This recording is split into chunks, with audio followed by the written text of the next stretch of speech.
예, 반갑습니다. 우리 예, 반갑습니다. 네.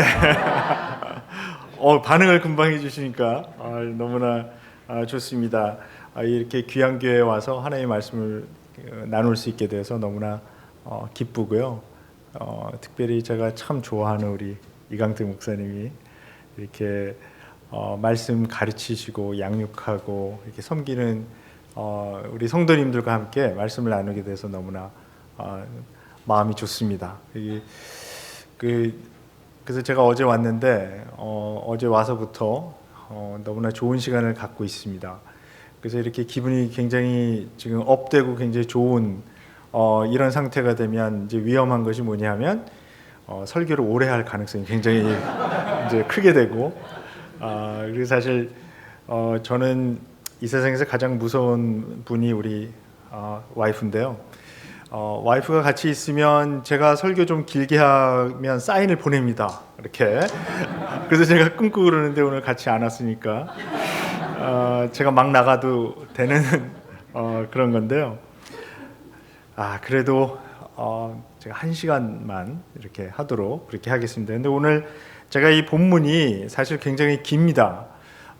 그래서 우리 이강택 목사님도 전에 저랑 동종업계에 계신 분이라서 저희 업계에서는 이 말씀 본문을 이렇게 길게 잡아놓고 이거 설명 다 안 하고 내려가면 굉장히 마음이 안 좋습니다. 그래서 이걸 다 하려고 하는데 제가 원고를 보니까 이게 너무 길어요. 그래서 하여튼 오늘 적당한 시간에 하다가 제가 중단하고 또 다 못한 부분은 또 내일 아침이나 내일 저녁이나 이렇게 나눠서 그렇게 하려고 지금 생각 중입니다. 자, 십자가의 도, 이번에 그 주제로 이제 정한 것이 좁은 길 그러나 함께 가는 길 이렇게 정했는데요. 저는 이 십자가의 길을 좁은 길이라고 생각합니다. 많은 사람들이 다 같이 갈 수 있는 그런 많은 사람들이 그냥 가는 넓은 길은 분명히 아닙니다. 좁은 길인데요. 왜냐하면 이 십자가의 길 따라가는 거 결코 쉽지 않기 때문이죠.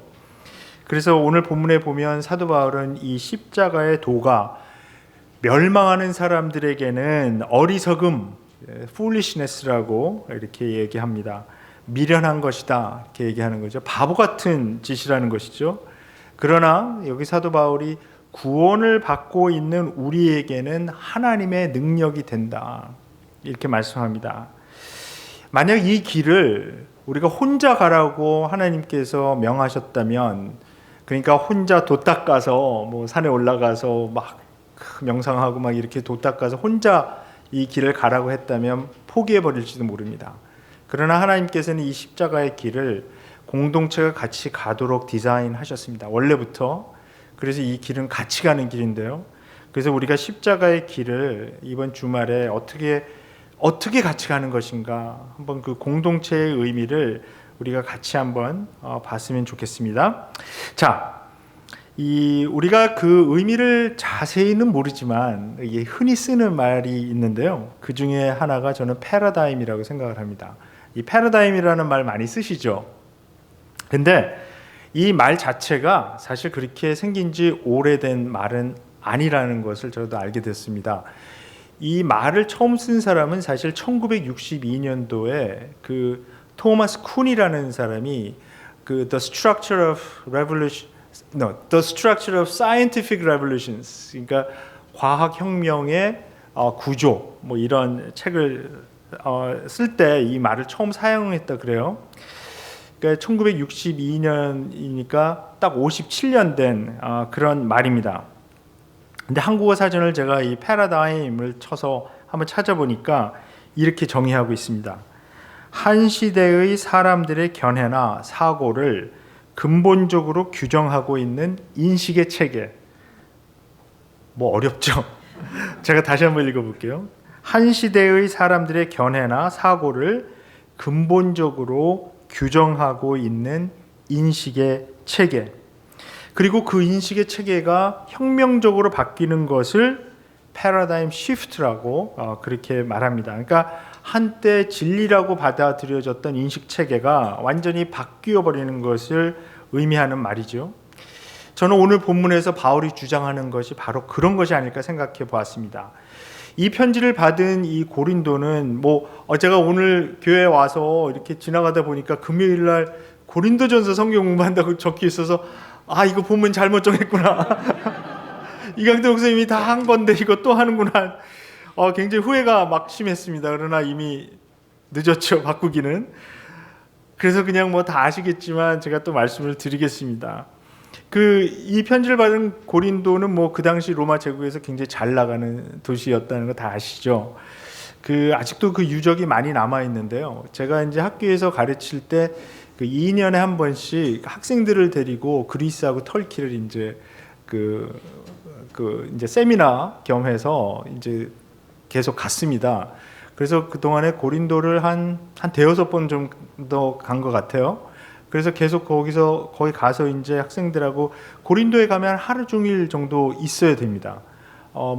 빌립보나 데살로니카 같은 데도 꽤 오래 있어야 되지만 특히 고린도는 지금 이분들이 95%는 아직 발굴을 못했어요. 5%만 발굴했는데도 불구하고 금방 봐도 굉장히 큰 규모의 도시가 있었다는 것을 알 수 있을 정도로 지금 굉장히 많은 것이 이제 발굴이 되어 있습니다. 그래서 나머지 95%가 다 발굴이 되면 이게 어느 정도가 나올지 상상도 할 수 없을 정도로 굉장히 큰 규모의 도시였는데요. 그래서 이제 학자들은 대부분 이 1세기경의 고린도를 지금의 LA, 뉴욕 이런 데랑 이렇게 비교하고 요즘에는 이제 라스베가스랑 많이 비교합니다. 왜 그러신지 금방 아시겠죠. 여기 굉장히 죄가 많은 그런 곳이지 않았습니까? 그런데 이 고린도 교인들이, 그러니까 이 로마 제국에서 이 완전히 파괴됐던 고린도를 다시 재건하고 나서 로마 제국의 어떤 이상을 보여줄 수 있는 어떤 모델 도시로 아주 의도적으로 이 도시를 형성했다는 거죠. 만들고 계속 그렇게 나갔기 때문에 이 고린도에는 예전에 있었던 그리스 문화와 로마 제국의 어떤 이상, 이디올로지 그리고 심볼들이 아주 강력하게 점령돼요. 그러니까 이 고린도에 살던 사람들은 로마 제국, 특히 로마 제국의 어떤 로마 제국이 추구하는 그런 것들에 아주 깊이 물들어 있었던, 그리고 경제적으로 굉장히 부유하고 아주 잘 나가던 그런 유명한 도시에 살았던 사람들이기 때문에 이 사람들은 다른 도시에 있는 사람들보다, 그러니까 우리가 데살로니카 전후서랑 이 고린도 전후서랑 비교를 해봐도요, 이게 굉장히 두드러지거든요.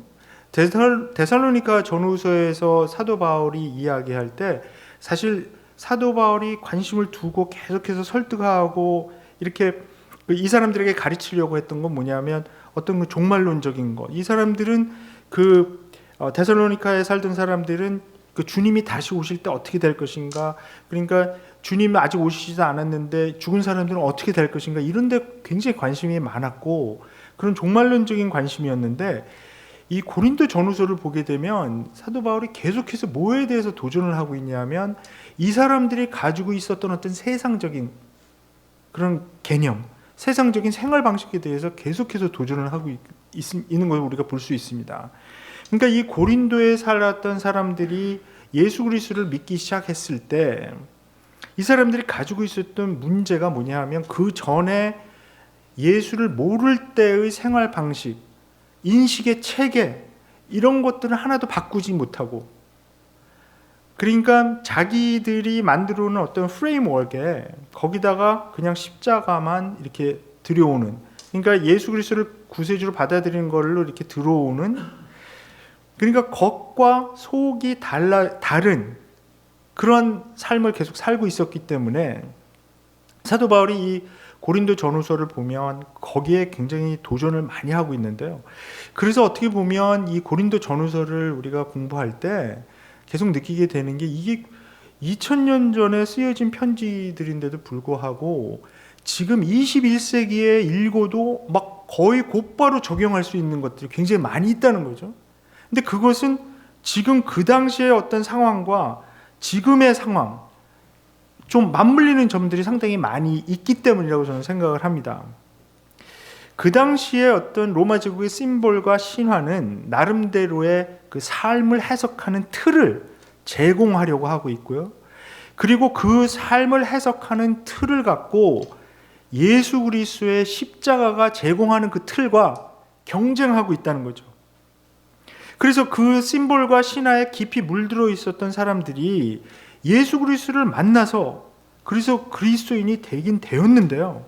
그러니까 예수 그리스도를 자기들의 삶의 주인으로 고백하고 새로운 삶을 살아나가게는 되었는데, 이게 전에 살던 생활 방식이 또 인식의 체계, 사고 방식 금방 변하지가 않는 겁니다. 그래서 사도 바울이 사실 에베소에 3년 정도 있었다고 지금 보여지는데, 여기 고린도에는 우리가 사도행전 18장에 보면 18개월 동안 있었다고 그랬잖아요. 사실 두 번째로 많이 있었던 곳인데, 여기 있으면서 아마도 이 사람들의 이 마음을 좀 인식 체계를 바꾸려고 그 사도 바울 자신이 경험했던 그 인식 체계의 전환, 그 패러다임 시프트를 이 사람들에게도 좀 전달하려고, 그를 훈련하려고 노력하고 그러다가 이제 다른 선교지로 갔는데, 떠난 지 얼마 안 돼서 바울이 이제 충격적인 소식을 듣게 되죠. 교회가 너무 문제가 많이 생긴 거예요.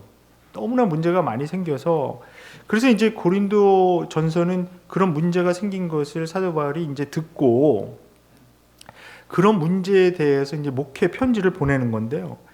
우리 1장 10절 한번 보겠습니다. 제가 시간을 좀 절약하기 위해서 인용 구절을 제가 부탁을 드렸거든요. 그래서 이걸 제가 보니까 이게 우리가 다 찾으면 시간이 너무 오래 걸려서 이게 사실 안 좋은 건데, 우리가 성경을 찾는 게 좋은 건데요. 이번에는 제가 시간을 좀 줄이기 위해서 이 말도 그 시간이 많이 쓰고 있는데 지금 그 스크린을 보면서 한번 보겠습니다. 그리고 제가 사실은 저도 미국 온 지 좀 오래돼 갔고요. 제가 고백을 드리면 개역 개정을 읽으면 어떤 데는 이해가 되긴 되는데 잘 이해가 안 됩니다. 그래서 제가 세번역을 주로 사용하고 있고, 그래서 제가 섬기는 교회에서도 제가 부임하고 나서 1년도 안 됐지만 세번역으로 다 바꾸게 했어요. 그래서 세번역을 주로 이제 스크린에서 보겠습니다. 자, 제가 한번 읽어보겠습니다. 그런데 형제자매 여러분, 나는 우리 주 예수 그리스도의 이름으로 여러분에게 권면합니다. 여러분은 모두 같은 말을 하며 여러분 가운데 분열이 없도록 하며 같은 마음과 같은 생각으로 뭉치십시오. 여기 이제 금방 보셔도 같은이라는 말이 계속 반복되지 않습니까? 그러니까 이 교회가 지금 갈기갈기 갈라져 있다는 거죠. 이제 분열의 문제인데요. 사도 바울은 이 분열의 문제의 핵심, 그 근본에는 십자가에 대한 오해가 있었다라고 진단을 하는 겁니다. 그래서 이제 1장 1절부터 17절까지 해서 사실 뭐 인사도 하고 그 주제 구절도 말하고, 그다음에 그 이제 1장 11절부터 17절까지 해서 사도 바울이 그 교회에서 어떻게 돼서 분열이 되었는가, 각 지도자별로 이렇게 막 분열되는 그런 현상, 그런 것들을 보여주고 나서 곧바로 1장 18절부터 십자가의 도에 대해서 말하는 겁니다. 그러니까 뭐냐면 이 사람들은 이 십자가를 자기들의 인식체계 안에 그냥 그대로 넣고 믿었다는 거죠. 바울은 어떻게 지금 생각하는 거냐면 십자가가 틀을 제공해야 된다는 거죠.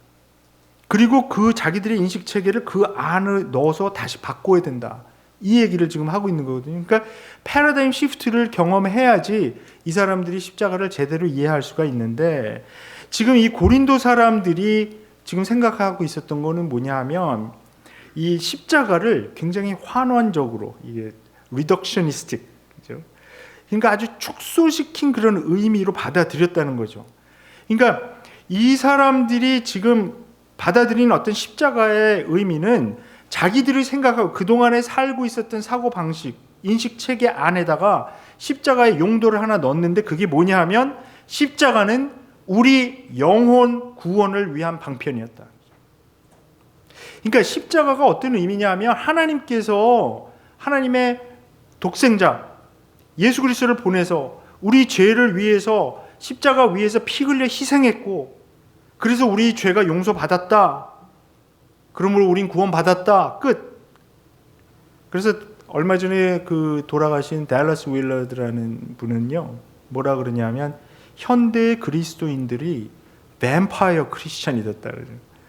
이게 무슨 얘기냐 하면 예수님이 십자가에서 흘린 피에만 관심이 있지, 십자가가 우리 생활에 주는 직접적인 의미에는 별 관심이 없다는 것입니다. 십자가에서 그리스도께서 흘리신 피로 죄사함을 받은 것이 사실이죠. 진리입니다. 자, 문제는 뭐냐 하면 우리 복음서에서 계속 보게 되면 예수께서 지고 가신 십자가를 너희도 지고 나를 따라와라, 그렇게 말씀하는데, 그러니까 우리가 지고 가는 십자가, 우리가 어떻게 살아야 할 것인가, 삶의 방식을 제시하고 있는 십자가에 대해서는 별 관심이 없다는 것입니다. 예수님의 십자가는 우리에게 삶의 패러다임을, 새로운 패러다임을 제시합니다. 예수님을 믿기 전에 세상의 방식대로 살았다면 이제는 십자가의 방식대로, 그러니까 십자가가 제시하는 삶의 패러다임대로 새로운 인식 체계를 갖고 살아야 된다는 것이죠. 제가 처음에 패러다임이 뭐라고 했습니까? 사람들의 견해나 사고를 근본적으로 규정하고 있는 인식의 체계. 그러니까 십자가가 이제 새롭게 우리의 견해나 사고를 근본적으로 규정해서 삶을 새로운 방식으로 보게 하는데요, 그거를 우리가 보는 것을 자꾸 꺼려한다는 거죠. 고린도 사람들이 똑같다는 거죠. 그렇게 십자가를 오해하고 있으니까 교회에 그 많은 문제들이 계속 생겼다는 거죠. 그래서 사도 바울이 지금 이 오늘 본문에서부터 얘기하고 싶은 거는 뭐냐면 십자가의 도, 십자가의 말씀이라고 이제 번역이 된데 새 번역에서는요, 그 십자가의 도에 대해서 말하고 싶은 거죠. 사도 바울이 지금 여기서 의도하고 있는 것은 사실 패러다임 시프트입니다. 그러니까 인식 체계의 혁명적 전환이죠. 사도 바울이 18개월 동안 그렇게 그 도시에서 머무르면서 그렇게 가르치려고 하고 마음을 바꿔놓으려고 노력을 했는데 결국 어떤 결과로 나타났냐 하면 사실 이 사람들 마음 별로 변하지 않았다는 거죠. 분명히 예수님을 믿긴 믿는데, 십자가를 믿긴 믿는데 이 사람들이 왜 이렇게 변하지 않았나? 왜 이 사람들의 삶의 열매가 드러나지 않는가?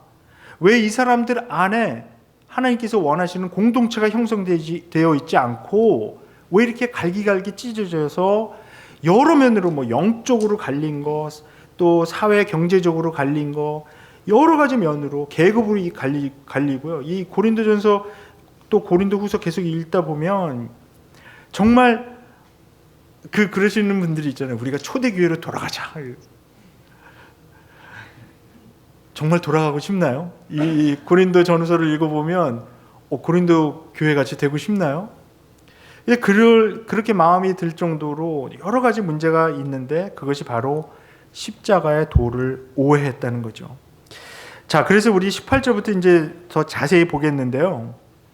이제 개역개정에서는 이 18절 첫 부분을 이제 십자가의 도 이렇게 번역을 했는데 저는 정말 이게 탁월한 번역이라고 생각을 합니다. 이 도자가 길 도자잖아요. 제 이름에도 있습니다. 길 도자. 근데 여기 이 단어가 여기서 의미하는 것은 어떤 방법, 방식, way 그런 건데요. 사실 이 도라고, 십자가의 도라고 번역된 단어는 우리가 다 잘 아는 로고스라는 단어입니다. 그렇죠? 요한복음 1장에서는 이 로고스를 말씀으로 번역을 했기 때문에 아마도 새 번역에서는 이제 십자가의 말씀으로 번역을 했는데요. 그 당시에 이제 온갖 이 그리스 그 철학 선생님들이 막 활약하고 있었던 고린도 같은 도시에 살던 사람들은 이 단어가 아마 굉장히 익숙한 그런 단어였을 것이고요. 근데 제가 뭐 여러 가지 옵션을 제가 설명하는 것보다 제가 생각했던 결론은 이 문맥에서는 원리로 번역하는 것이 제일 낫지 않나 그런 생각을 합니다. 그러니까 십자가의 원리가 있다는 것이죠. 그러니까 십자가의 도, 십자가의 로고스, 이것은 십자가의 원리, 어떤 그 원리가 있다. 살아가는 방식, 그 원리가 있다는 거죠. 십자가의 원리가 있는데 예수께서 십자가를 통해서 보여주신 어떤 원리, 프린서플이 있다는 거죠. 근데 그 원리가 멸망하는 자들에게는 미련한 것이다. 어리석은 것으로 보인다. 왜 그럴까요? 그것은 이 로마 제국의 가치관과 세계관으로 보았을 때 이 십자가라는 형틀로 구원을 받는다? 구원을 얻으려고 한다? 너무나 미련한 것이라는 것이죠. 십자가는 특별히 잔인하고 아주 수치스러운 죽음을 상징하는 것이었는데 그 당시에, 그러니까 로마 제국에 반항하는 강력범, 이 회개치 않는 노예, 반역자들, 이런 사람들을 잡아 죽이면서 어떤 본보기로 삼는 사형 도구였기 때문이죠. 그런데 십자가의 원리는 뭐라고 선포합니까? 십자가에서 처형된 사람이 우리의 구원자다, 이렇게 선포합니다. 이 바울과 거의 동시대를 살았던 그 당시에 저명한 철학자 키케로, 아니면 시세로라고 영어로는 발음을 하는데요, 이렇게 썼습니다. 십자가라는 흉측한 단어가 로마 시민의 삶, 그의 생각, 눈, 그리고 귀에서 완전히 제거되어야 한다, 이렇게 주장했습니다.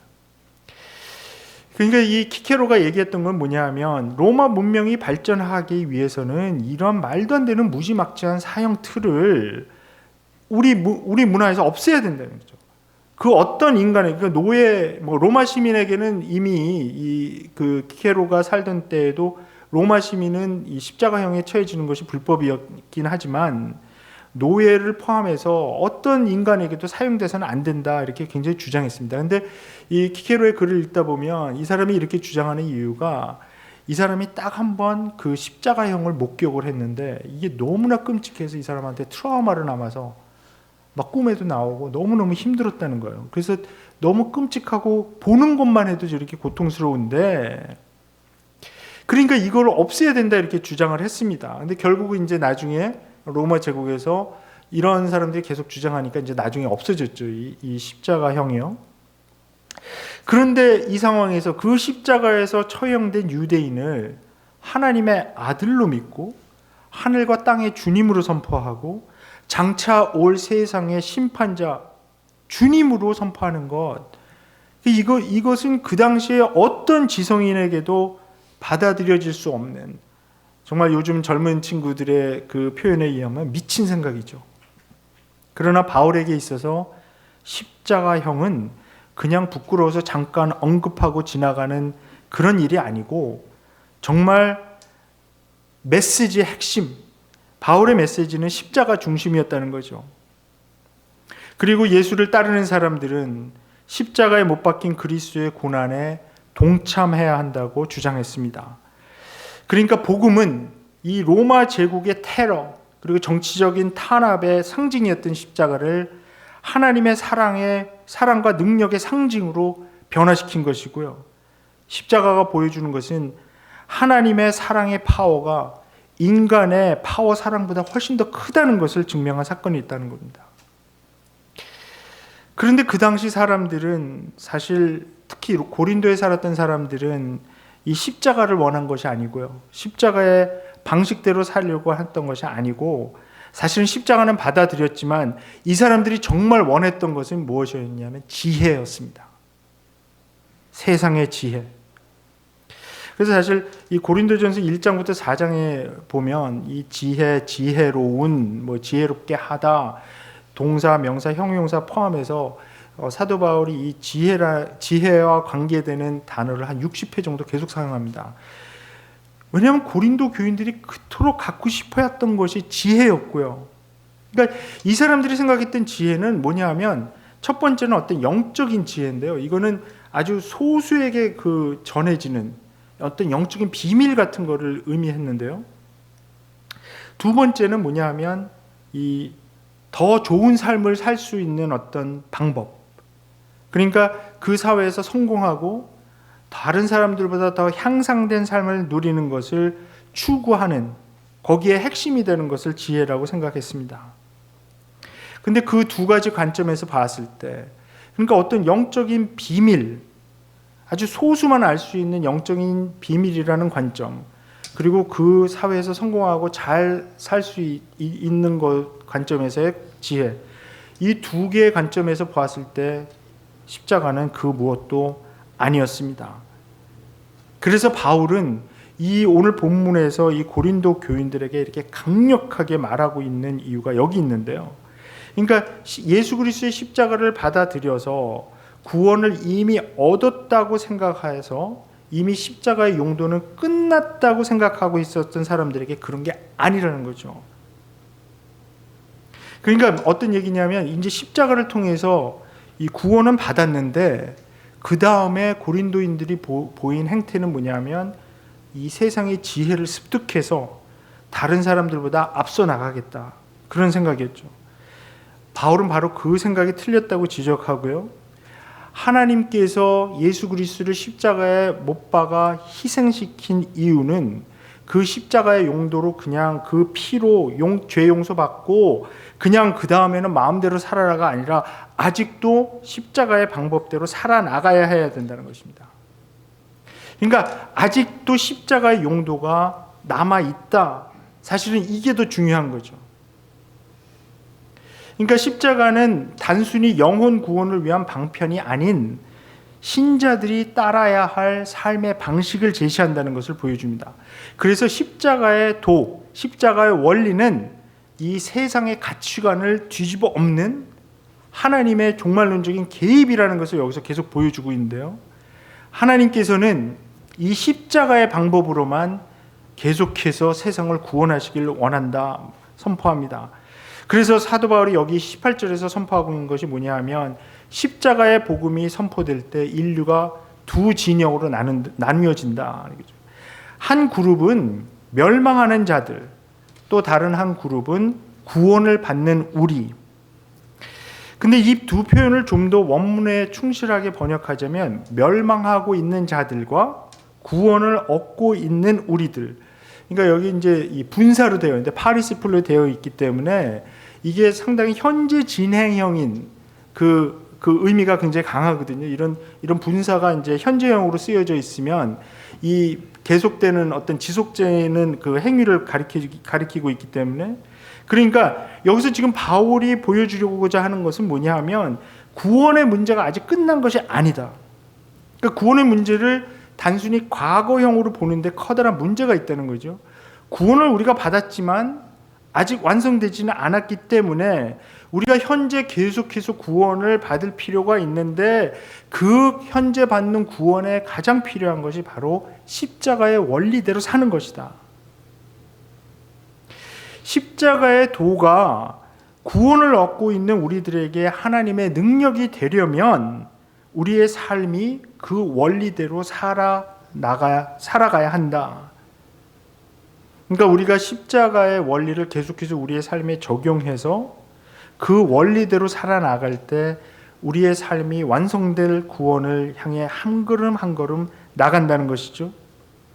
거기에 바로 하나님의 능력, 그러니까 하나님의 파워가 드러난다는 거죠. 그래서 우리가 지금 구원을 천국 가는 티켓쯤으로 생각하는 것이 너무나 큰 잘못이라는 것이 계속 드러나고 있지 않습니까?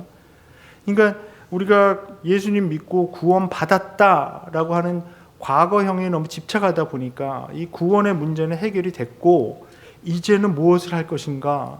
그래서 저는 사실 이번에 토픽은 아니지만 이 번영신학의 문제점이 여러 가지가 있겠지만은 근본적으로 이 우리의 구원관하고 연결지어 보면 이 구원을 너무 과거형으로 생각하는 것과 굉장히 깊은 연관이 있다고 생각을 해요. 그러니까 구원을 우리가 예수님 믿고 그냥 구원 받았다라고 이 구원 문제가 끝난 걸로 자꾸 생각을 하니까 그 다음에 우리가 살아가는 삶은 어떻게 될 것인가? 뭘 하지? 그러니까 번영신학이 거기를 저는 이 치고 들어온다고 생각을 하는데요. 자, 그거는 다른 토픽이니까 글로 가지 맙시다. 시간이 많이 없으니까요. 자, 그래서 우리가 이 구원을 얻고 있는 이 현재 상태에서 현재 진행형인 구원의 능력을 경험하려면 하나님의 능력이 꼭 필요하다는 것입니다.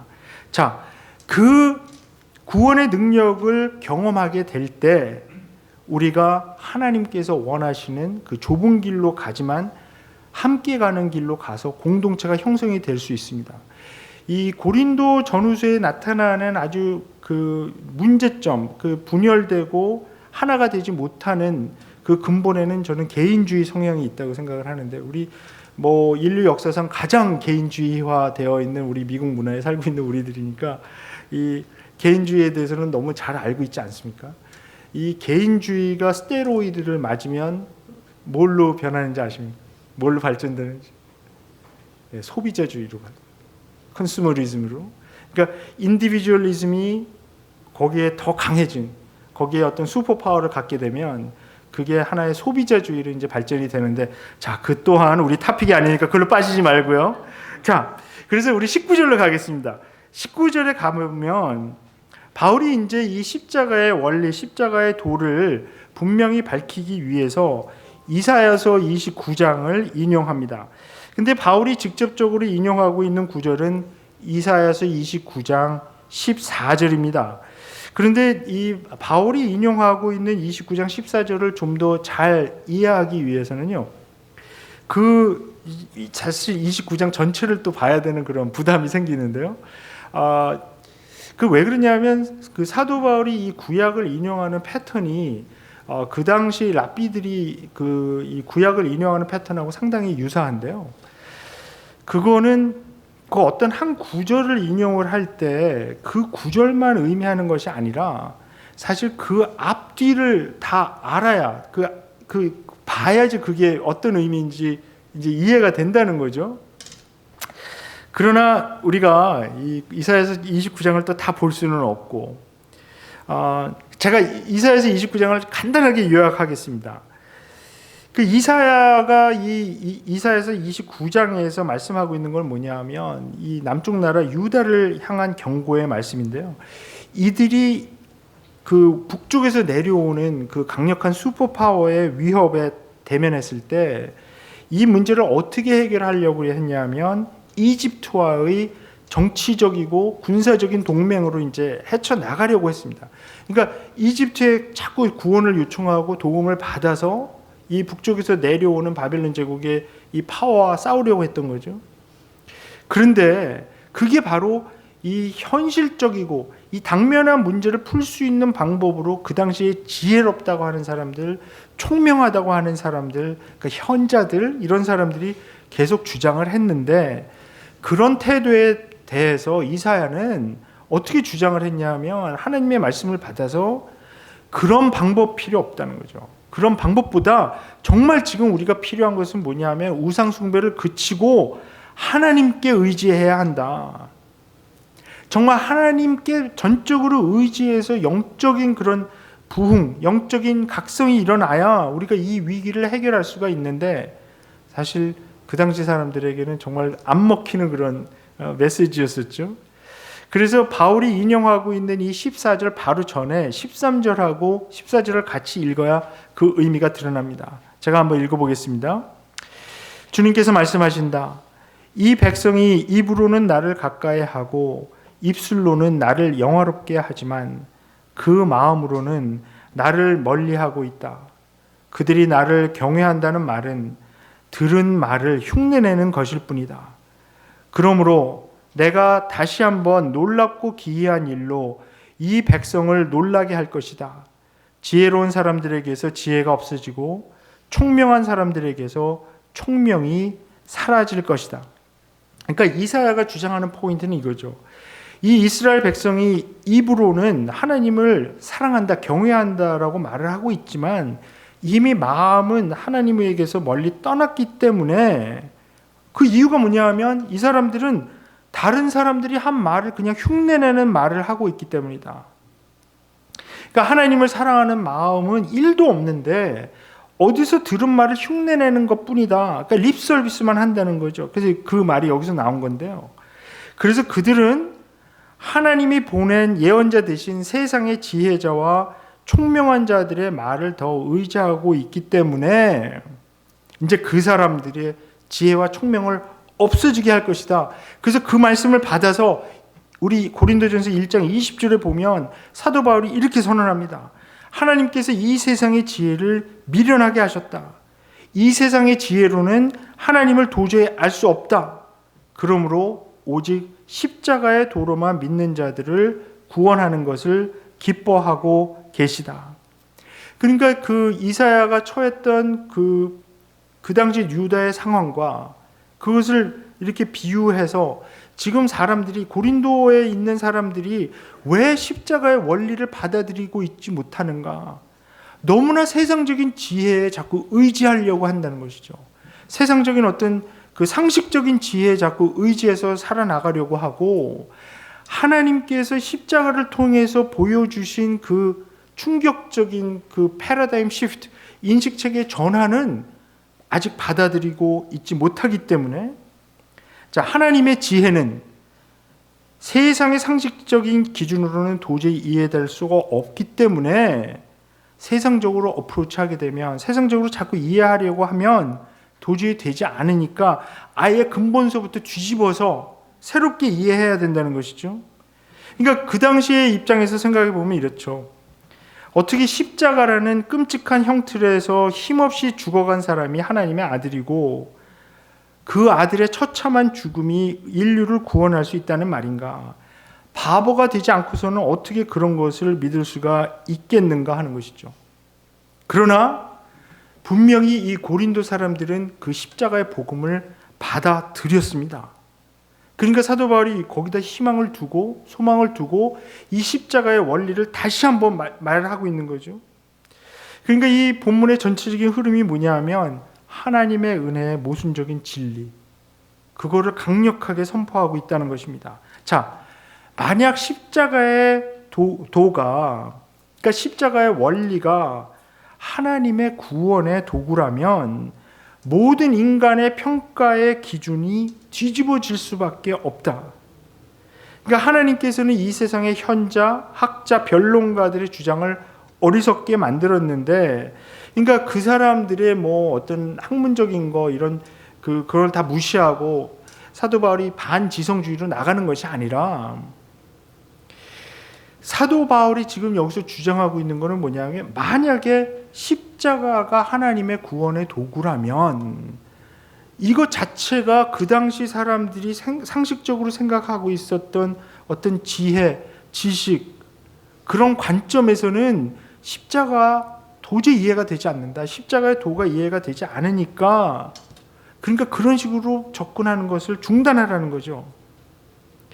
십자가에서 드러난 지혜는 이 세상의 지혜를 뛰어넘는 장차 올 세상의 지혜이기 때문에 이 세상의 지혜가 이해할 수 없는 것이라는 것입니다. 그러니까 사도 바울이 반지성적으로 모든 학문은 다 필요 없고 신앙과 지성이 물과 기름처럼 섞이지 못하니까 그냥 생각하지 말고 믿기만 해라, 그렇게 주장하는 것이 아니고요. 그 생각의 근원을 바꾸라는 거죠. 그래서 바울이 주장하는 것은 소위 이 세상이 교만하게 자기 중심적으로 추구하는 지혜로는 하나님을 알지 못한다. 십자가의 도를 도저히 이해할 수 없다.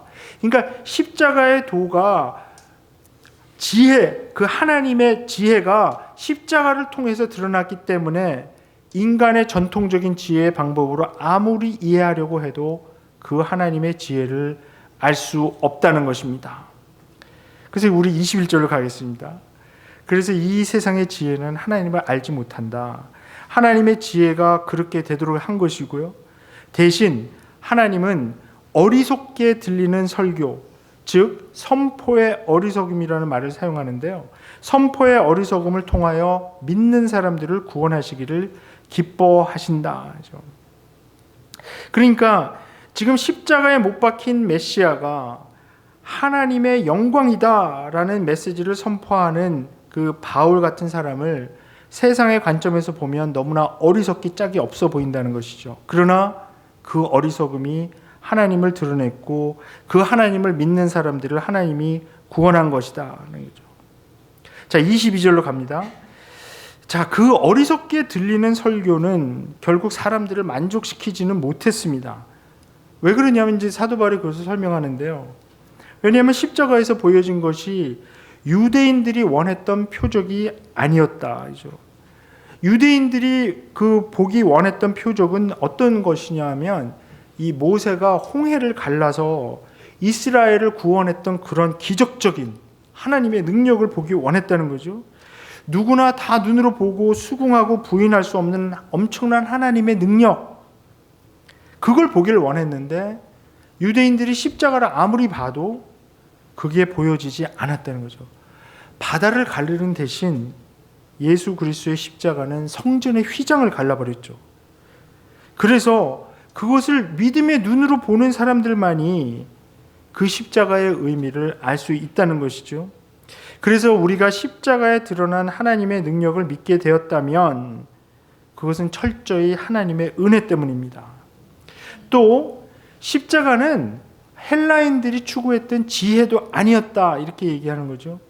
그러니까 상식적인 성공의 원리, 적용했다 하면 대박 터지는 그런 비밀이 아니었다는 것입니다.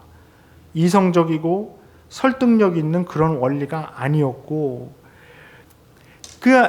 이 하나님께서 왜 이 십자가에 달리신 그리스도, 이 어리석게 보이는 십자가 복음을 선포하는 것으로 기뻐하고 계시냐 하면, 오직 인간의 지혜와 인간의 능력이 아닌 하나님의 지혜, 하나님의 이런 모순적인 지혜로 구원하시는 것을 기뻐하시고 있기 때문에 유대인들도 이 십자가를 보면서 자기들에게 보내진 메시아를 거부해버린 것이고요. 이 로마 제국에 똑똑하다는 사람, 그런 인텔렉추얼들도 자기들이 보기 원하는 거 아니니까 거부해버렸다. 그래서 23절로 가면요, 그래서 바울이 전하고 있는 십자가에 달리신 그리스도는 유대인들에게는 거리 끼는 것이며 이방인들에게는 어리석음이었다 선포하고 있습니다. 이 고린도인들이 들어야 했던 메시지는 이 십자가에 달리신 그리스도인데요. 그러니까 여기 이 표현도 사도 바울이 저는 의도적으로 이렇게 썼다고 생각해요. 왜냐하면 이게 현재형으로 되어 있거든요. 그러니까 십자가에 달렸던 그리스도를 말하고 있지 않고요. 십자가에 달리신 그리스도, 그거는 현재형으로, 그러니까 고린도인들이 들어야 했던 메시지는 십자가에 달렸던 그리스도에 관한 메시지가 아니라 지금 십자가에 달리신 것 같은, 지금 현재형으로 보여주는 것이죠. 근데 십자가에 달려있는 그리스도를 보아야 했는데 그 십자가에 달리신 그리스도는 유대인들에게는 스캔달론인데, 그러니까 스텀블링 블락이라고 영어에서는 표현하고 있습니다. 이 괴상한 추문 같은 것인데, 그러니까 나무에 달린 자는 분명히 하나님의 저주를 받은 자인 줄 이 사람들이 압니다. 신명기서 21장을 통해서. 그런데 그런 사람이 하나님의 아들이고 우리의 구원자라고 하는 것이니까 이게 스캔들이죠. 그 2세기경에 살았던 저스틴 마터라는 분이 있는데요. 이분이 남겨놓은 글 가운데 이 트라이포와의 대화라는 그 책이 있습니다. 근데 이 트라이포는 그 당시 아주 유명한 그 유대인 랍비였는데, 이 저스틴 마터가 이 나사렛 예수께서 바로 하나님이 보내신 메시아라는 것을 주장하는 것을 듣고 이 트라이포라는 사람이 이렇게 반박하는 내용이 있습니다. 이 사람이 이렇게 얘기합니다. 나는 이 예수라는 사람이 메시아라는 것을 도저히 받아들일 수 없습니다. 예수는 명예와 영광이 없습니다. 그는 율법이 규정한 가장 강력한 하나님의 저주를 받은 사람입니다. 그가 나무에 달렸기 때문입니다.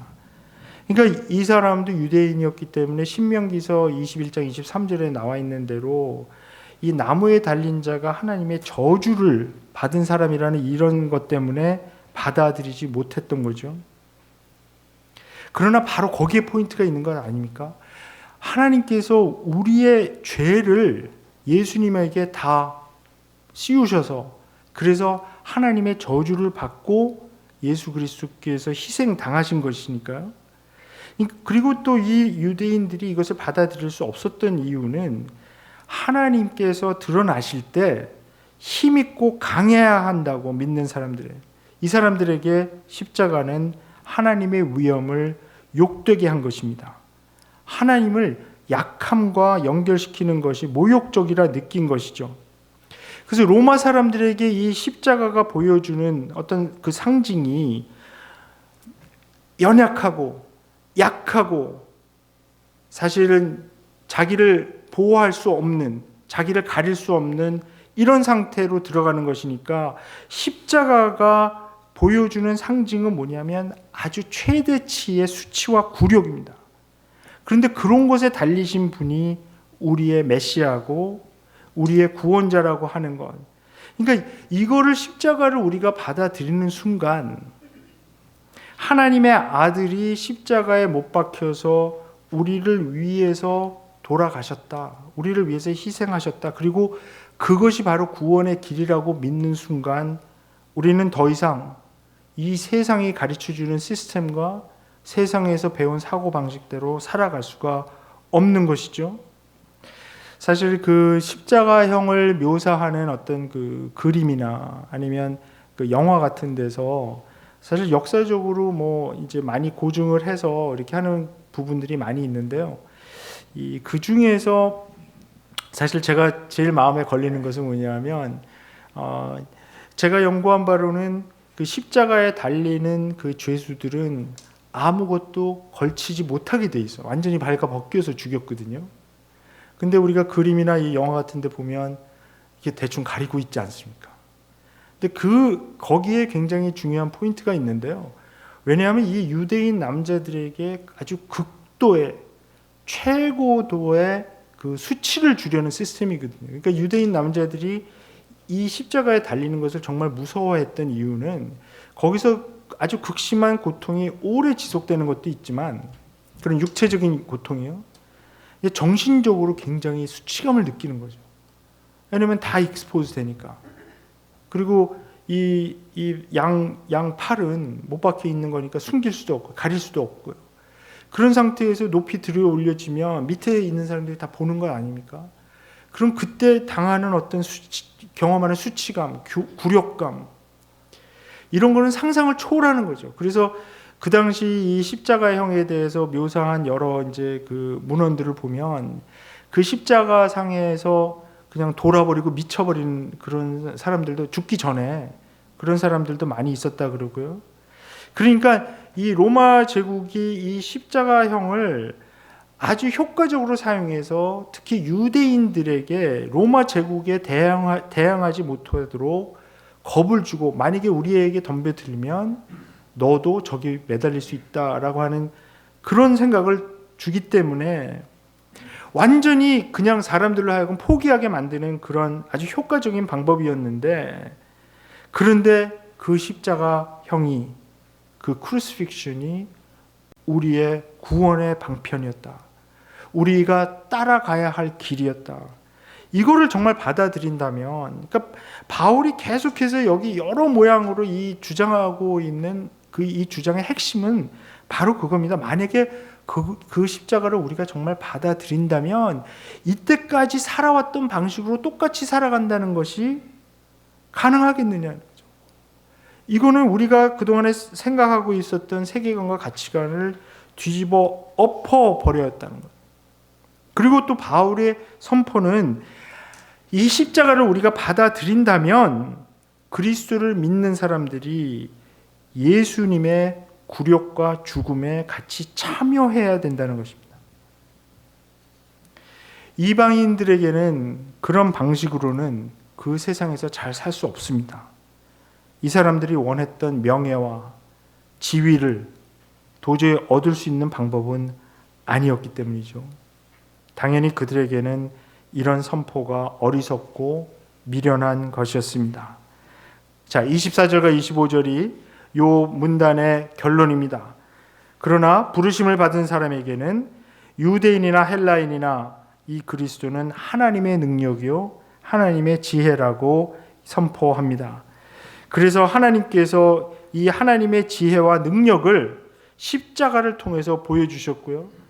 오직 십자가에 달리신 그리스도에게서 그 하나님의 능력과 지혜가 보여졌기 때문에 정말 우리를 구원하시는 하나님의 능력 그리고 우리 삶을 이끌어가는 하나님의 지혜를 경험하기 위해서는 십자가의 방법대로 계속 살아나가야 된다는 것입니다. 자, 15분이 남았는데 우리에게 남겨진 구절은 26절부터 31절입니다. 그러니까 우리가 이거를 다 할 수는 없겠지만 그래도 최대한 하겠습니다. 자, 26절부터 31절까지 그 사도 바울이 보여주려고 하는 것은 뭐냐면 하나님께서 그의 백성을 선택해서 부르시는 어떤 공통적인 흐름이 있다는 것인데요. 그 본문에 잘 나와 있습니다. 그러니까 이 26절부터 31절에서 보여주는 것은 뭐냐면 고린도인들에게 직접 이제 아주 정말 직접 얘기를 하는 거죠. 당신들의 모습을 보라는 거죠. 하나님께서 부르셨을 때 능력 있고 가문이 훌륭하고 지혜 있는 사람들이 많지 않았다 이렇게 얘기하고 있지 않습니까? 그러니까 이 사람들 중에 그런 엘리트들이 하나도 없었다라고 얘기하는 건 절대 아닙니다. 분명히 고린도시의 어떤 가문 좋고 지혜 있다고 생각하고 또 영향력 있는 사람들, 이런 사람들 분명히 그 안에 있었다는 거죠. 그러나 대부분의 고린도인, 그 고린도 교회 성도들은 그렇지 않았다는 거죠. 육신의 기준으로 보아서 하층 계급이 많이 있었다. 그러니까 하나님께서 가난하고 파워가 없는 사람들을 부르셨고 그들이 반응했던 이유는 그들의 상황이, 삶의 그 자리가 십자가의 원리를 더 잘 이해하게끔 했기 때문이다. 근데 여기 아주 중요한 포인트가 있습니다. 하나님이 문화적으로 또는 사회적으로 이런 엘리트들을 사랑하지 않아서가 아니라 오히려 그들을 사랑하기 때문에 힘없고 겸손한 사람들을 택해서 그들과 함께 이 사회적으로 잘 나가고 엘리트 그룹에 속한 사람들, 이런 사람들을 같이 구원하려고 먼저 이 힘없는 사람들을 선택해서 그 사람들을 먼저 부르셨다는 것이죠. 왜냐? 세상적으로 자기가 강하다고 지금 높이 있다고 생각하는 사람들이 하나님의 사랑과 은혜를 받을 수 있는 방법은 약자들과 동반하는 방법뿐이다. 사도 바울이 주장하는 것이 이겁니다. 왜냐하면 이 세상적으로 강하고 또 이 자기들이 지위가 있고 배경이 좋다고 생각하는 사람들은 하나님을 받아들이는데 너무나 어렵다는 것이죠. 그것이 예수님께서 가르치신 것 아닙니까? 부자가 하나님 나라에 들어가는 것이 낙타가 바늘귀로 들어가는 것보다 더 쉽다. 아니야, 더 어렵다. 예, 이렇게 마음이 급해지면 말이 꼬이기 시작합니다. 자, 그래서 하나님의 입장에서 보면 이들이 인조이하고 있었던 어떤 부, 지위 이런 것은 하나님의 관점에서 보면 아무것도 아니라는 것입니다. 그것이 먼저 깨달아져야 하나님 앞에 서렌더할 수가 있는데요. 그들이 그들의 교만을 버리고 또 하나님과의 관계를 막고 또 다른 사람들과의 관계를 막고 있는 자기들의 지위 그리고 자기들의 권력, 이해관계를 포기할 때만 하나님을 만날 수 있기 때문에 하나님께서는 어리석은 자들, 여기 우리 개역개정에서는 굉장히 과격하게 번역을 했는데요. 어리석은 것들, 뭐 없는 것들을 택해서 있는 것들을 없이 하려고 하신 것이다. 뭐 부끄럽게. 그런데 여기는 사실 우리 그 번역이 이거를 그러니까 여기서 그 번역하고 있는 게 사람들인데요, 사실은. 근데 사도 바울이 여기서 의도적으로 이 헬라어에는 우리 목사님께서 잘 가르쳐 주셨겠지만 이 중성이 있거든요. 남성형도 아니고 여성형도 아니고 중성으로 사도 바울이 여기서 써놨어요. 근데 사람들을 의미하는 것인데 사도 바울이 의도적으로 지금 이 사람들이 가지고 있는 거기에 집중을 하기 위해서 이 사람들을 그냥 남성형이나 여성형으로 사용하죠. 보통 이제 남성형으로 사용하는데 이걸 중성으로, 그러니까 세상적으로 대표하는 속성을 강조하기 위해서 여기를 뉴러, 그 중성으로 사용했기 때문에 그것을 우리 개역개정에서 이 직역을 하다 보니까 있는 것들, 없는 것들, 막 이렇게 옛날에 우리 저 어른들이 말할 때 같이 저것들이 뭐 하찮은 것들 그런 식으로 이제 번역이 되어 있어요. 그러니까 세상에 어리석은 것들, 세상에 약한 것들, 뭐 없는 것들 택해서 있는 것들을 막 없애고 그런 뜻이 그 과격한 것이 아니라는 거를 좀 아셨으면 좋겠고. 자, 10분 남았습니다. 자, 그래서 우리가 지금 보고 싶은 것은 뭐냐 하면 하나님께서 이러한 그 십자가의 원리같이 이 하나님의 백성을 부르는 것은 사실 구약에서부터 계속 되어온 하나님의 전략이라는 것을 우리가 알 수가 있는데요. 우리 딱 한 구절만 보겠습니다. 신명기서 7장 7절을 보겠는데요. 신명기서 7장 7절을 보면 거기 한번 읽어보겠습니다. 같이 우리 스크린을 한번 같이 읽어보겠습니다. 시작. 그래서 나를 사랑하시고 택하신 것은 너희가 알는 것들보다 수가 더 많아서가 아니다. 오히려 당신은 모든 민족 가운데서 수가 가장 적은 민족입니다. 그러니까 이 신명기서 7장 7절에서 이 모세가 보여주려고 하는 것은 뭐냐면 하나님께서 이스라엘을 선택했을 때 다른 민족들보다 수가 많다. 그 당시 고대 사회에서 더 큰 나라, 강대국. 사실 그 당시에 벌써 찬란한 문명을 이룬 이집트 문명도 있고 메소포타미아도 있고 여러 큰 나라들 문명들이 있는데 그런 민족들을 하나님께서 선택한 것이 아니고 오히려 가장 수가 적은 민족이기 때문에 이 이스라엘을 택하셨다는 거. 거기에는 굉장히 중요한 포인트가 있는 거죠.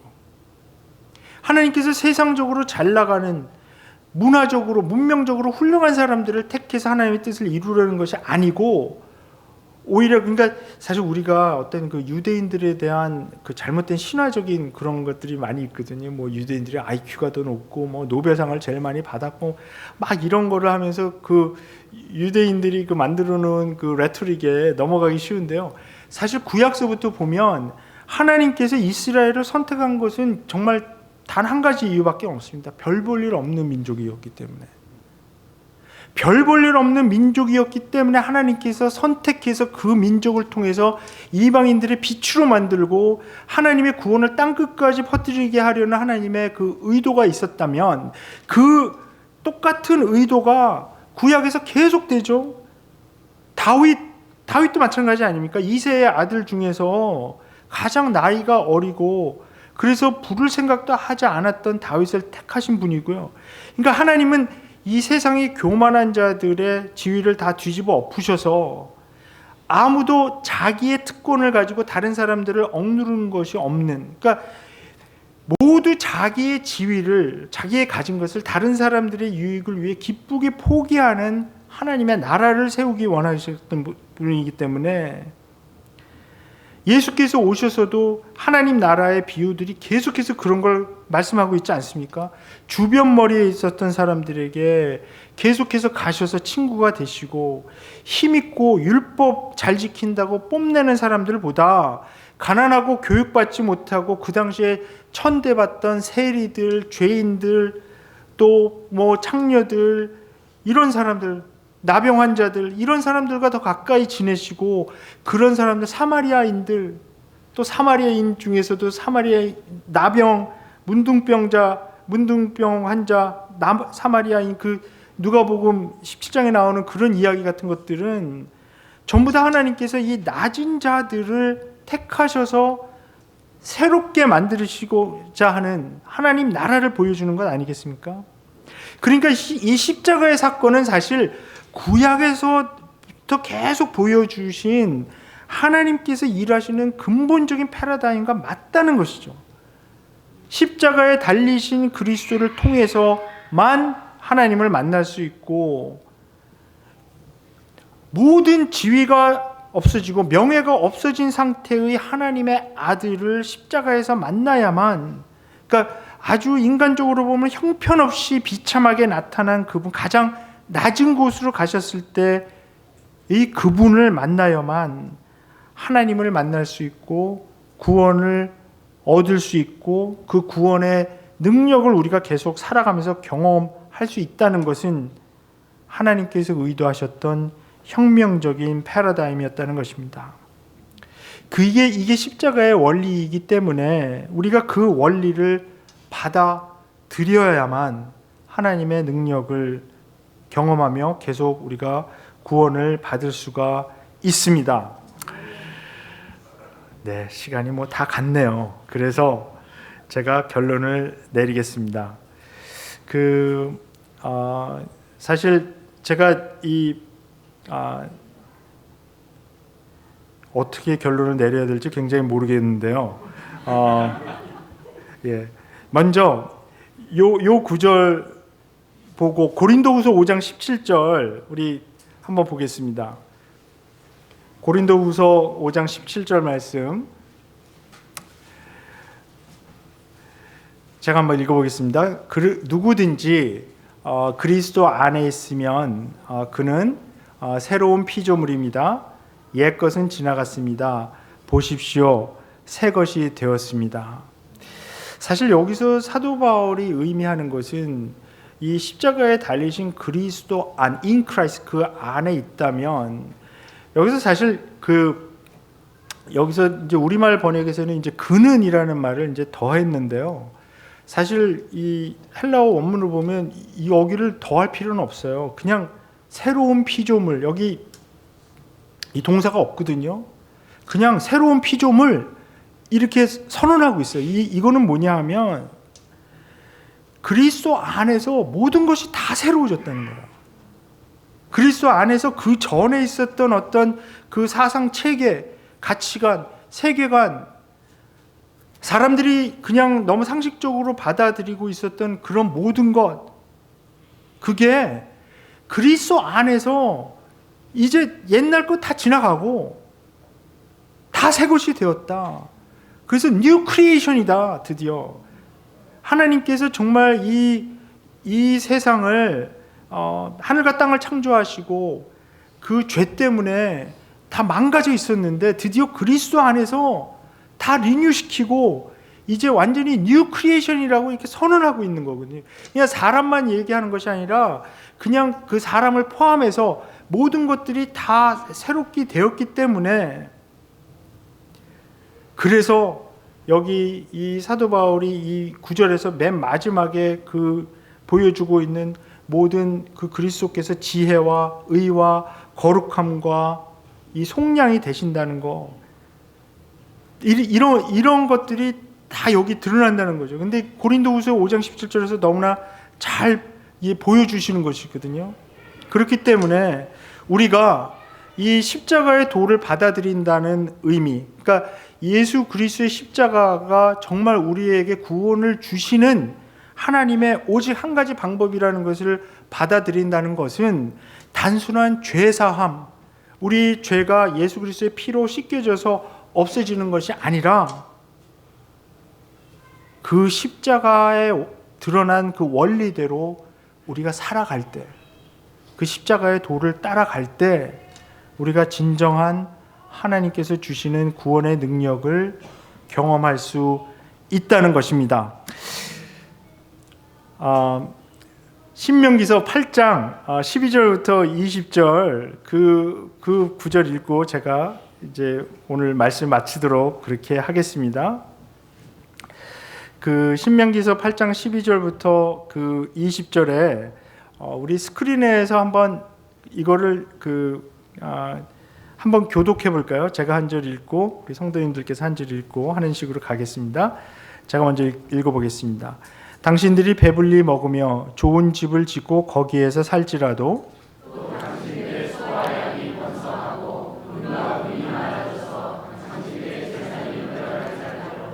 혹시라도 교만한 마음이 생겨서 당신들을 이집트 땅 종살이에 하던 집에서 이끌어내신 주 당신들의 하나님을 잊어버리는 일이 없도록 하십시오.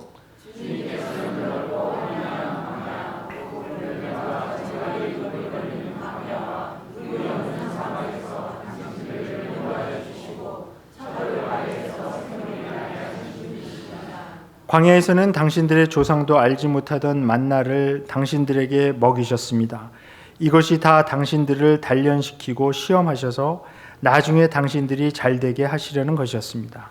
당신이 마음속으로 이 재물을 내 능력과 내 손의 힘으로 모을 것이라고 생각하고 하셔서 경쟁입니다.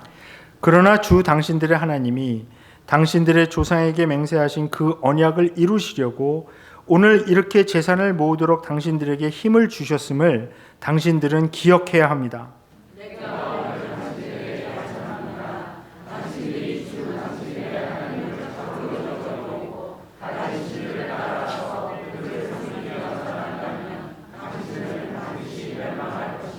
20절 같이 읽겠습니다. 당신들이 주 당신들의 하나님의 음성을 듣지 않으면 주님께서는 당신들 앞에서 멸망시킨 민족들과 똑같이 당신들도 망하게 하실 것입니다. 예, 사실 굉장히 두려운 말씀인데요. 저도 미국에 이민 온 지 부모님 따라서 이민 온 지 한 40년 정도 됐습니다. 근데 저는 이민교회에서 사실 그동안 학교에 있다가 제가 이제 이민교회에 어떻게 보면 그 담임 목사 지금 처음으로 하는 우리 초년병입니다. 그래서 제가 우리 이강태 목사님한테 많이 배우러 온 건데요, 사실. 근데 이민교회 현실에 대해서 많이 고민을 하게 됩니다. 이게 참 어떻게 보면 굉장히 어려운 그런 상황인데, 제가 특히 이제 시애틀에 가서 목회하면서 보는 어떤 그동안에 계속 고민하는 그 문제들, 그러니까 그동안에 우리가 어떤 이민자로서 그 미국에 와서 뭐 어찌 됐든 간에 뭐 여기 유학을 왔던 어떻게 됐든지 간에 이민자로서 살아가는 건 아닙니까? 그런데 그동안에 어떤 우리 이민자들의 아주 중요한 그 화두라 그럴까요? 아니면 사람들이 집중해서 생각했던 게 뭐냐면 사실 경제적 안정이거든요. 빨리 경제적으로 안정돼서 그래서 우리 자녀 교육도 잘해야 되고, 그래서 여기서 잘 자리 잡고 정말 어떻게 보면 처음에는 그 살아남으려고 굉장히 노력을 많이 하지 않았습니까? 또 우리 한국 사람들이 가지고 있는 근면성, 또 뭐 하면은 그냥 열심히 하고, 그래서 굉장히 빨리 자리를 잡았던 것 같습니다. 그래서 다른 어떤 소수민족과 비교를 해봐도 경제적으로는 빨리 안정이 되고, 근데 그 과정에서 교회가 큰 역할을 했다고 저는 생각을 합니다. 교회가 굉장히 큰 역할을 했고 경제적으로 안정되고 자리 잡고 그런 것에 큰 도움을 주고, 그러면서 사실 우리 1세들이 가지고 있는 어떤 헌신적인 그런 믿음 있었고요. 그래서 이 교회가 형성되는데, 근데 또 그러면서 또 어떤 많은 문제들도 또 계속 가지고 있으면서 이게 형성이 되어 왔습니다. 제가 십자가의 도를 말씀을 드리면서 결론적으로 말씀드리고 싶은 것은 뭐냐 하면, 이제 우리 이민교회에서도 이런 경제적인 안정이나 우리들이 이 땅에서 정말 좀 잘 살고 이런 그 차원에서 한 걸음 더 발전되고 나가야 된다는 거죠. 신명기서 8장에서 주어지는 이 말씀은 정말 하나님께서 여기서 가장 중요한 그 포인트가 뭐냐 하면 18절에 있는데요. 하나님께서 왜 이 광야 생활을 하고 있었던, 이제 광야 생활이 거의 다 끝나가고 있었던 이 이스라엘 민족에게 재산을 모으고 힘을 주신 그 목적이 뭐라고 나와 있냐 하면, 그 언약을 이루시려고, 그 언약을 아브라함과 이삭과 야곱의 하나님이 그 조상에게 주신 맹세하신 그 언약을 이루시려고, 그 언약의 포인트는 뭡니까? 아브라함에게 창세기서 12장 1절부터 3절에서 2절하고 3절에서 주는 게 뭡니까? 아브라함에게 복을 주시고 모든 민족이 그 땅에 살고 있는 모든 민족에게 복이 되게 하시려고, 결국 그 언약의 핵심은 아브라함을 통해서 하나님의 선교를 이루려고 하는 거 아닙니까? 글로 나가야 되는데, 그래서 재산을 모으도록 하고 힘을 주시고 하나님께서 그 언약을 이루시려고 하는 목적이 있는데, 그것을 이루려면 우리가 십자가를 따라가지 않고서는 이룰 수가 없는 거죠. 십자가를 그냥 내 영혼 구원의 방편으로만 생각하고 십자가의 원리대로 살지 않으면 더 이상 우리 교회 공동체에 소망이 없어 보입니다.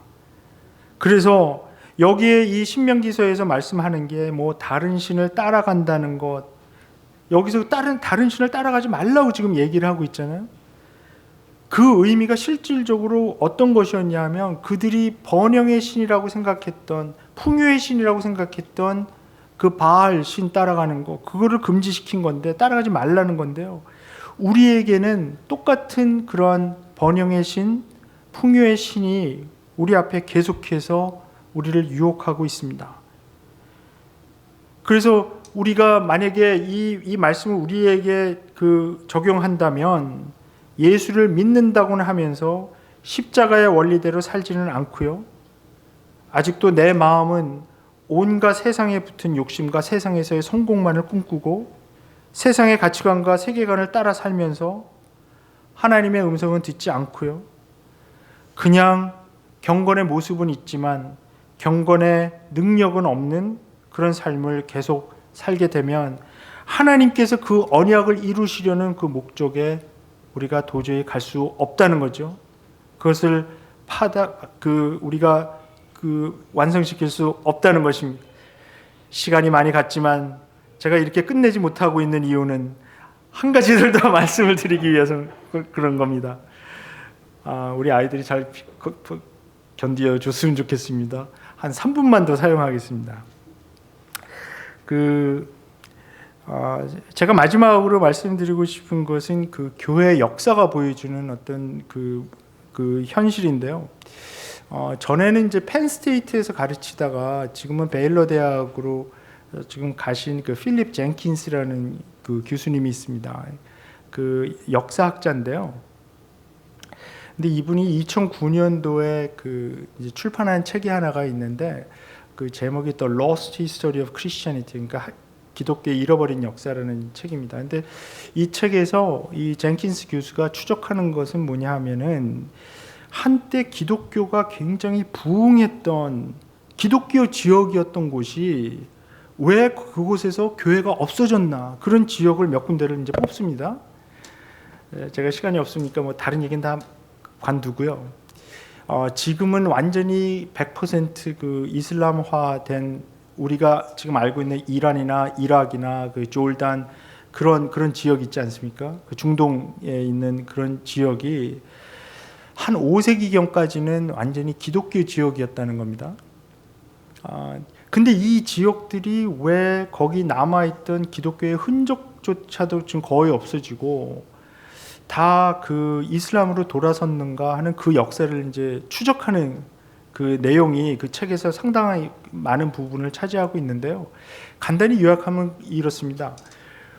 한 7세기경서부터 막 밀고 들어오는 이슬람 세력과 이 교회가 이제 부딪히게 되었는데요. 왜 이렇게 힘없이 교회가 무너졌나, 그쪽에서. 그리고 완전히 다 그냥 이 무슬림들에게 다 점령이 되고 이슬람 지역이 돼버렸나. 도대체 어떤 시점에 그런 일이 일어났나. 그러니까 티핑 포인트를 이 젠킨스 교수는 막 찾으려고 노력을 합니다. 그래서 역사적인 자료를 통해서 찾아나가는데 결론적으로 젠킨스 교수가 보여주는 것은 뭐냐 하면 기독교인들이 세상에서의 성공을 하나님의 축복으로 여기기 시작했을 때부터 그리스도인들이 능력이 없어졌다는 거예요. 그러니까 뭐냐 하면 세상적으로 잘 나가고 세상적으로 성공하고 세상적으로 재산이 많아지는 그것을 그냥 너무나 당연하게, 그 전에는 안 그랬는데 너무나 당연하게 이것은 하나님께서 주신 블레싱이야. 그러니까 영어로 표현하면 worldly success를 the blessing of God 이렇게 생각하기 시작했을 때부터 그리스도인들이 빛과 소금으로서의 능력을 상실하기 시작했다는 거죠. 그리스도인들이 뭔가 지켜야 될 게 생겼을 때, 교회의 재산과 교회가 차지하고 있었던 어떤 영토, 그런 지위, 권력, 이런 것들이 지켜야 될 게 생겼을 때 무지막지하게 들어오는 이슬람의 이 침범을 막을 수 없었다라고 이제 보는데요. 이슬람이 들어왔을 때 이 사람들이 그냥 무식하게 막 들어오는 게 아니고 먼저 기독교 지역을 선정하면 이 사람들이 먼저 에미서리를 보내서 어퍼를 했다고 합니다. 그러니까 뭐냐면 특히 교회 지도자들에게, 그 당시는 뭐 그 지역이 교회 지도자나 뭐 세상 권력자나 거의 비슷한 거니까요. 이 사람들에게 어떻게 어퍼를 하냐면, 우리가 지금 그 지역을 들어가서 점령할 텐데 당신들에게 선택권을 주겠다. 당신들이 이것만 지키면 그냥 당신들이 지금 가지고 있는 교회의 모든 재산과 그 지위, 그 영토 이거 다 보장해 주겠다. 단 한 가지만 포기해라. 뭐냐 하면 예수라는 사람을 하나님이라고만 그러지 말아야 돼요. 왜냐하면 이슬람은 유일신 사상이고 너희도 사실 유일신 사상인데 너희에게는 신이 너무 많다. 근데 특히 자기들의 그 경전에 의하면 예수라는 사람은 그냥 사람이고 예언자일 뿐인데 예수라는 사람을 하나님으로만 추앙하지 말고 경배하지 마라, 예배하지 마라. 그러면 다 보장해 주겠다. 그 오퍼를 받았을 때 그 대부분의 그 비숍들, 그 교회 지도자들은 물론 고민을 많이 했지만 그 제안을 받아들입니다. 그래서 자기들의 지위, 재산, 권력 다 보장받습니다. 그리고 그 들어온 이슬람하고 어떻게 보면 이렇게 공존을 하게 되는 거죠. 근데 놀랍게도 100년이 지나지 않아서 그 지역에 살던 사람들이 전부 다 그 이슬람으로 개종을 했다는 거예요. 그러니까 기독교를 믿어서 세상에서 잘 사는 거나 이슬람을 믿어서 세상에서 잘 사는 거나 별 다른 게 없다는 거죠. 그래서 그 당시에 그 머스크로 컨버트된 그 교회 양식을 보면 이게 둥그런 그 건축 양식도 거의 비슷하고요. 그러니까 그 교회를 나중에 그냥 머스크로만 바꾸면 됐고 십자가 띄어내고 그 반달형 그거 달면 되는 것이고요. 근데 소수의 그 지도자들은 그런 제안을 거부하고, 근데 경고가 뭐였냐면 우리가 주는 이 제안을 당신들이 만약에 거부한다면 우리가 들어가서 당신들 교회 다 파괴하고 당신들은 다 죽음을 당할 것이고, 그러니까 완전히 예배도 못 드리게 하고 완전히 교회를 없애버리겠다 우리가. 그렇게 협박을 하고 위협을 했다는 거죠. 근데 소수의 지도자들은 거부했습니다. 예수 그리스도의 유일성, 예수 그리스도가 우리의 하나님이라는 걸 우리는 포기할 수 없다. 그 죽음을 각오하고 맞서는 거죠. 그랬을 때 정말 들어와서 그 교회 다 파괴해버리고요. 거기 있었던 종교 지도자들은 다 잡혀서 다 순교당하고, 그리고 성도들은 다 지하로 들어가고 숨어서 예배 보는 그런 일이 있었다는 것입니다. 그런데 그런 지역에서는 기독교 교회가 없어지지 않았습니다. 예를 들어서 옛날에 기억나신지 모르겠습니다. 이락의 대통령이었던 사담 후세인이 그 태어났던 그 동네가 사실은 기독교 지역의 티크릿이라는 곳인데요. 거기는 그 아직까지도 기독교 교회가 그 작지만 남아 있다는 거죠. 그러니까 그런 곳에서는 교회가 없어지지 않고 서바이브를 했는데 다른 곳에서는, 타협했던 곳에서는 다 없어졌다는 것입니다. 교회가 또 성도들이 세상적인 성공을 하나님의 축복과 단순히 동일시할 때 교회가 능력을 잃고요, 성도가 능력을 잃습니다. 십자가의 원리는 세상적인 성공을 하나님의 축복으로 받아들이는 것을 거부합니다. 세상적인 성공, 예수님 안 믿어도 가능합니다. 그것이 본질이 아닙니다. 우리의 신앙의 본질은 십자가에 있습니다. 예수님을 믿는데 십자가를 지고 그 원리에 맞게 사는가, 그것이 본질입니다. 요한복음에서는 예수님께서 뭐라 그러십니까? 나를 믿으니 또 나를 보내신 이를 믿으라 말씀하지만, 우리 공관복음에서는 뭐라 그럽니까? 나를 따르라. 그러니까 예수님을 믿는 것은 예수님을 따르는 것이죠. 예수 그리스도께서 지고 가신 십자가 우리도 지고 그 십자가의 원리대로 살아가길 원합니다. 그것이 우리의 신앙의 원리가 되길 원하고요, 우리 신앙 공동체의 원리가 되길 기원합니다. 예, 기도하겠습니다.